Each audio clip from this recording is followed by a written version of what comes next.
ಕನ್ನಡದ ಬಂಧುಗಳೇ, ಕಳೆದ 3-4 ದಿನಗಳಿಂದ ನಮ್ಮ ಅರಮನೆ ಒಳಗಡೆ ಟಿಕೆಟ್ ಕೌಂಟ್ರಲ್ಲಿ ಮಾನ್ಯ ಲೋಕಾಯುಕ್ತ ಅಧಿಕಾರಿಗಳು 4,10,000 ಹಣವನ್ನು ವಶಪಡಿಸ್ಕೊಂಡಿದ್ದಾರೆ. ಆ ಹಣ ಅಕ್ರಮ ಹಣ, ಲೆಕ್ಕ ಇಲ್ಲದಿರತಕ್ಕಂಥ ಹಣ.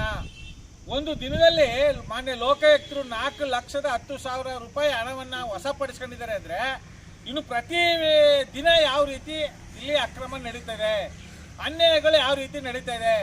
ಒಂದು ದಿನದಲ್ಲಿ ಅತಾಚೂರ್ಯವಾಗಿ ಹೋಗಿ ಲೋಕಾಯುಕ್ತರು ವಶಪಡಿಸ್ಕೊಂಡಂತ ಹಣ 4,10,000 ಅಂದರೆ ಇಲ್ಲಿ ತನಕ ಯಾವ ಮಟ್ಟದಲ್ಲಿ ಅಕ್ರಮ ಅನ್ಯಾಯ ನಡೀತಾ ಇದೆ.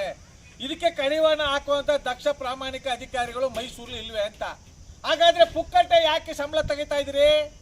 ಪುಕ್ಕಟ್ಟೆ ಸಂಬಳ ಯಾಕೆ ಪಡಿತಾ ಇದ್ರಿ? ಅಧಿಕಾರಿಗಳು IAS IPS ಅಧಿಕಾರಿಗಳು ಜನಸಾಮಾನ್ಯರು ಕಷ್ಟಪಟ್ಟು ದುಡಿಮೆ ದುಡ್ಡಲ್ಲಿ ಕಂದಾಯ ಇನ್ನೊಂದು ಬೇರೆ ಬೇರೆ ರೀತಿ ತೆರಿಗೆ ರೂಪದಲ್ಲಿ ನೀವು ಹಣ ಪಡಿತಾ ಇದ್ರಲ್ಲಪ್ಪ ಸಂಬಳವನ್ನ. ಈ ಸಂಬಳ ಪಡೆಯತಕ್ಕಂತಕ್ಕಾದ್ರೂ ನೀವು ಶಕ್ತಿ ಮೀರಿ ಸಂವಿಧಾನಬದ್ಧವಾಗಿ ಕಾನೂನುಬದ್ಧವಾಗಿ ನೀವು ಕಾನೂನು ಕ್ರಮ ಕೈಗೊಳ್ಳಿಲ್ಲ ಅಂದ್ರೆ ನೀವು ಆ ಉನ್ನತವಾದಂತ ಮಟ್ಟದಲ್ಲಿ ಇದ್ದು ಏನು ಪ್ರಯೋಜನ? ಯಾವ ರೀತಿ ಬೇಲಿನೆದ್ದು ಹೊಲ ಮೇಯ್ದಾಗೆ ಯಾವ ರೀತಿ ನೀವು ಕಾನೂನುಗಳ ಅಧಿಕಾರ ಯಾವ ರೀತಿ ಚಲಾಯಿಸ್ತಾ ಇದ್ರಿ?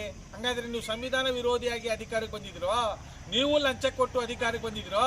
ಲಂಚ ಕೊಟ್ಟು ಅಧಿಕಾರಕ್ಕೆ ಬಂದವರು ಸಂವಿಧಾನ ವಿರೋಧಿಯಾಗಿ ಅಧಿಕಾರಕ್ಕೆ ಬಂದವ್ರಿಗೆ ಯಾವುದೇ ತಾಕತ್ತು ದಮ್ಮು ಧೈರ್ಯ ಇರಲ್ಲ. ಆ ರೀತಿ ನಾವು ನಿಮ್ಮನ್ನ ಭಾವಿಸ್ಕೋಬೇಕಾ? ನಾವು ನಿಮ್ಮನ್ನ ಆ ರೀತಿ ಅರ್ಥೈಸ್ಕೋಬೇಕಾ? ನಮಗೆ ತುಂಬಾ ನೋವಾಗ್ತಾ ಇದೆ. ಇದಕ್ಕೆ ಸಂಬಂಧಪಟ್ಟಾಗೆ ಮೈಸೂರು ಹೃದಯವಂತ ಕನ್ನಡಿಗರ ಬಳಗದಿಂದ ಈ ಕೂಡಲೇ ಮಾನ್ಯ ಲೋಕಾಯುಕ್ತಕ್ಕೆ ಮನವಿ ಮಾಡ್ತಾ ಇದ್ದೇವೆ. ಸಾಮಾಜಿಕ ಜಾಲತಾಣದ ಮುಖಾಂತರ ಹಾಗೂ ಮಾಧ್ಯಮಗಳ ಮುಖಾಂತರ ಮನವಿ ಮಾಡ್ತಾ ಇದ್ದೇವೆ.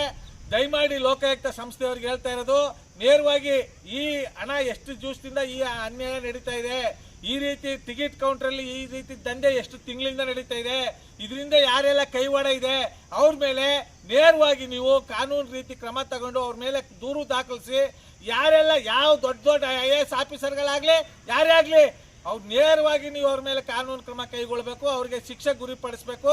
ಇಲ್ಲಿ ತನಕ ಆಗಿರ್ತಕ್ಕಂಥ ನಷ್ಟವನ್ನ ಅವ್ರ ಕೈಲೇ ಭರಿಸಬೇಕು ಅಂತ ನಮ್ಮ ಮೈಸೂರು ಹೃದಯವಂತ ಕನ್ನಡಿಗರ ಬಳಗದಿಂದ ಮಾನ್ಯ ಲೋಕಾಯುಕ್ತಕ್ಕೆ ಮನವಿ ಕೊಡೋದ್ರ ಮೂಲಕ ಭ್ರಷ್ಟ ಅಧಿಕಾರಿಗಳ ವಿರುದ್ಧ ಒಂದಷ್ಟು ಘೋಷಣೆಗಳು ಕೂಗುವುದರ ಮೂಲಕ ನಮ್ಮ ಆಕ್ರೋಶವನ್ನು ಹೊರ ಹಾಕ್ತಾ ಇದ್ದೇವೆ.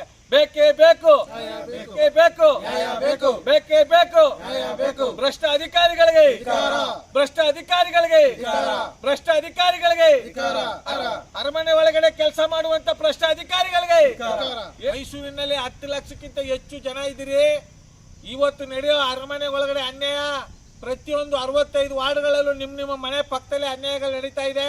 ನೀವು ಸ್ವಾರ್ಥಕ್ಕೆ ಬದುಕಿದ್ರೆ, ನೀವೇನಾದ್ರೂ ನಿಮ್ಮ ಒಂದು ಸ್ವಾಭಿಮಾನಕ್ಕೆ ಧಕ್ಕೆ ಉಂಟು ಆಗೋ ರೀತಿ ಬದುಕಿದ್ರೆ ನಿಮ್ಮ ಮಕ್ಕಳಿಗೆ ನೀವೇ ಶತ್ರುಗಳಾಗ್ತೀರಿ. ನಿಮಗೆ ಜನ್ಮ ಕೊಟ್ಟಂತ ಅಪ್ಪ ಅಮ್ಮಂದಿರಿಗೆ ನೀವೇ ದ್ರೋಹ ಬಗ್ದಂಗೆ ಅಂತ ಹೇಳ್ತಾ ನಮ್ಮ ಮಾತನ್ನ ಸಮರ್ಪಿಸ್ತಾ ಇದ್ವಿ. ಇನ್ನು ಮುಂದಿನ ದಿನಗಳಲ್ಲಿ ಮೈಸೂರಿನ ಜನ ಎಲ್ಲಿ ಅನ್ಯಾಯ, ಎಲ್ಲಿ ಅಕ್ರಮ, ಎಲ್ಲಿ ಕಾನೂನು ಬಹಿರುವ ಕೆಲಸಗಳು ನಡೀತವೆ ಇಲ್ಲೆಲ್ಲ ಪ್ರಶ್ನೆ ಮಾಡೋ ದಿಕ್ಕಲ್ಲಿ ಸಾಗಬೇಕು ಅಂತ ಹೇಳ್ತಾ ಮತ್ತೊಮ್ಮೆ ಮಗದೊಮ್ಮೆ ನಮ್ಮ ಮಾತನ್ನ ಸಮರ್ಪಿಸ್ತಾ ಮನವಿ ಮಾಡ್ತಾ ಇದ್ದೇವೆ. ಜೈ ಕನ್ನಡಾಂಬೆಗೆ, ಜೈ ಕನ್ನಡ ಮಾತೆಗೆ, ಜಗನ್ಮಾತೆ ಚಾಮುಂಡೇಶ್ವರಿಗೆ, ನಾಲ್ವಡಿ ಕೃಷ್ಣರಾಜ ಒಡೆಯರಿಗೆ, ನಾಲ್ವಡಿ ಕೃಷ್ಣರಾಜ ಒಡೆಯರಿಗೆ ನಮಸ್ಕಾರ, ಧನ್ಯವಾದಗಳು.